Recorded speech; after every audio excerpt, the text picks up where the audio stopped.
School based assessment के हवाले से कि कैसे ऑनलाइन पेपर जनरेट किए जाएं। जैसा कि आप जानते हैं कि गुज़श्ता कई सालों से अब पैक उस तरह के एग्ज़ाम नहीं ले रहा कि पहले तो ये होता था कि पेपर जो है वो पैक प्रोवाइड करता था, स्टाफ वो प्रोवाइड करता था, लेकिन अब ये सारी सूरत-हाल बदल चुकी है।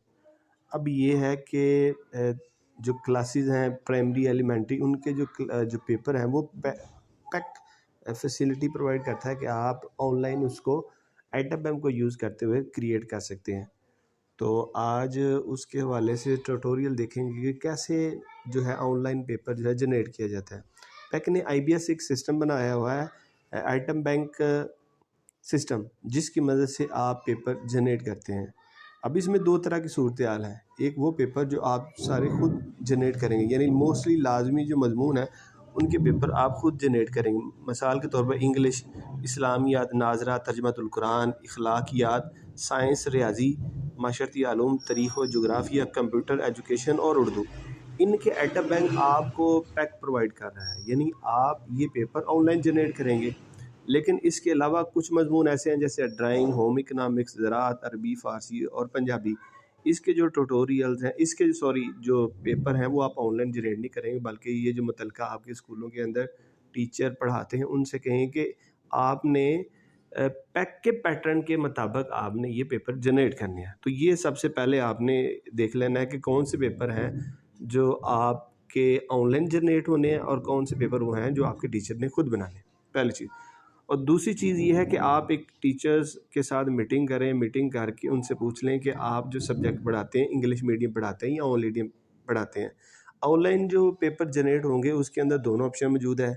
आप उर्दू मीडियम में पेपर प्रिंट कर सकते हैं, सिर्फ इंग्लिश मीडियम में भी कर सकते हैं। बाइलिंगुअल मीन दोनों ही, यानी कि जिस तरह के मैट्रिक के पेपर होते हैं कि एक ही पेपर पे उर्दू भी होगा और इंग्लिश भी होगा, तो दोनों तरीके से प्रिंट कर सकते हैं। तो आपने पेपर जनरेट कैसे करने, हर तरह की तरह इस बार भी पैक आपको लिंक देगा जिसको यूज़ करते हुए आपने पेपर जनरेट करने हैं। तो जैसे ही आप लिंक को क्लिक करेंगे, फ़िलहाल 25 यानी आज को इंशाल्लाह लिंक जनरेट हो जाएगा, ये मे भी हो सकता है कल या परसों आपको लिंक मिल जाएगा। तो फिर जैसे ही आप लॉगिन होंगे तो आपको ये जो व्यू नज़र आ रहा है आपको स्क्रीन के ऊपर, ये नज़र आएगा लॉगिन के ऊपर। EMS कोड जो है वही आपका यूज़र नेम और पासवर्ड है, आपने इसको यूज़ करना है। उसके बाद जैसे ही आप लॉगिन होंगे तो अगला जो काम आपने करना है वो क्या है कि अपने प्रोफाइल को अपडेट करना है। ठीक है, प्रोफाइल अपडेट करना क्यों ज़रूरी है, उसकी वजह यह है आप पासवर्ड भूल जाते हैं। तो कैसे रीसेट करेंगे, तो सबसे पहले जैसे ही आप प्रोफाइल को क्लिक करेंगे आपके सामने कुछ फील्ड इनेबल आ रही हैं, कुछ डिसेबल आ रही हैं। इनेबल मींस कि आप उसके अंदर एडिट कर सकते हैं।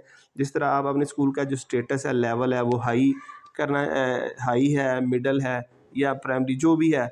उसके अलावा जिसे कहते हैं अपने स्कूल का ईमेल एड्रेस है, जो हेड है उसका फ़ोन नंबर है, तो ये वो एडिटेबल फील्ड हैं, इसको आप अपडेट कर सकते हैं। अगर पहले कोई आपका और हेड था तो आप उसका, अब जो नया हेड है उसका फ़ोन नंबर लिख दें, और अगर पहले कोई आपका ईमेल एड्रेस कोई और था अब और है तो उसको आप लिख के इसको अपडेट कर दीजिएगा। ये तब आपके लिए फ़ायदेमंद होगा कि जब आप पासवर्ड भूल जाएंगे, तब ये फील्ड्स आपके लिए बहुत ज़्यादा ज़रूरी है। तो आपने प्रोफाइल को अपडेट करना है।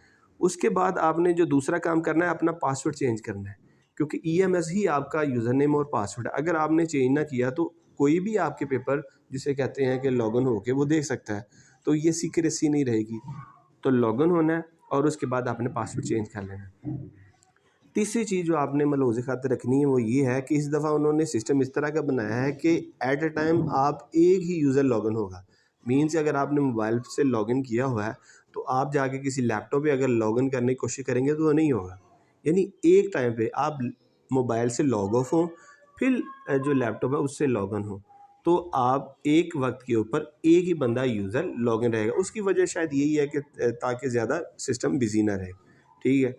और दूसरी चीज़ ये है कि आपने कोशिश करनी है कि जैसे ही इसका लिंक मिले तो आप फ़ौरन पेपर जनरेट कर लें।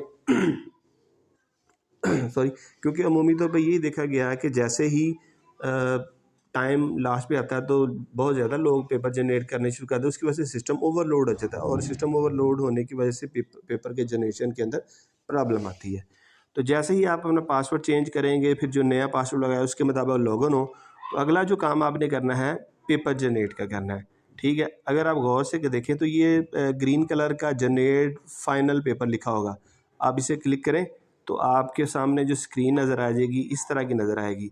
वहाँ सबसे पहले आपने ग्रेड सेलेक्ट करना है कि कौन सा ग्रेड है, 5th है या 8 है, 7 है, 6 है, वो आपने सेलेक्ट कर लें, क्योंकि जो पहली और दूसरी है उसका ओरल एग्ज़ाम होगा और उसके बाद तीसरी से लेके 8वीं तक जो सारी क्लासेस हैं उसके पेपर जनरेट हो जाएंगे। तो यहाँ से आपने तीसरा, चौथा, ग्रेड 3, ग्रेड 4, ग्रेड 5, ग्रेड 6, 7 और 8 के ग्रेड सेलेक्ट करने हैं।